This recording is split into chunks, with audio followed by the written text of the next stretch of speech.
അന്താരാഷ്ട്ര ബൈക്ക് ഭാഗമായി കാരുണ്യത്തിന്റെ നീരുറവയായ കരുണ ഫൗണ്ടേഷന്റെയും കാഴ്ച വൈകല്യമുള്ളവർക്ക് വേണ്ടിയുള്ള സർക്കാർ വിദ്യാലയത്തിന്റെ ആഭിമുഖ്യത്തിൽ കരുണ ഫൗണ്ടേഷന്റെ പ്രവർത്തകരും സാമൂഹ്യ സാംസ്കാരിക മേഖലയിൽ പ്രവർത്തിക്കുന്ന വ്യക്തികളും ഈ വിദ്യാലയത്തിലെ അധ്യാപകരും രക്ഷിതാക്കളും വിദ്യാർത്ഥികളും പങ്കെടുക്കുന്ന ബൈക്ക് റാലി ഈ വാഹനത്തിന് തൊട്ട് പിന്നാലെ കടന്നു വരുന്നു.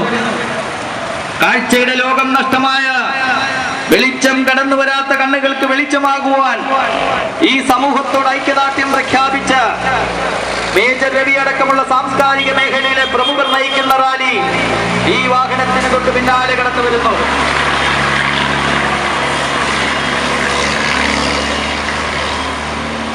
സഹൃദരായ നാട്ടുകാരെ, ഒന്നും രണ്ടും ലോകമഹായുദ്ധങ്ങളിൽ കാഴ്ചശക്തി നഷ്ടപ്പെട്ട മനുഷ്യർക്ക് ആത്മവിശ്വാസവും സ്വയാശ്രയവും നൽകുന്നതിന് അമേരിക്കക്കാരനായിരുന്ന ഡോക്ടർ റിച്ചാർഡ് ഹോൾ രൂപകൽപ്പന ചെയ്ത ബൈക്ക് പിന്നീട് കാഴ്ചയില്ലാത്തവരുടെ അന്താരാഷ്ട്ര ചിഹ്നമായി അംഗീകരിക്കപ്പെട്ടു.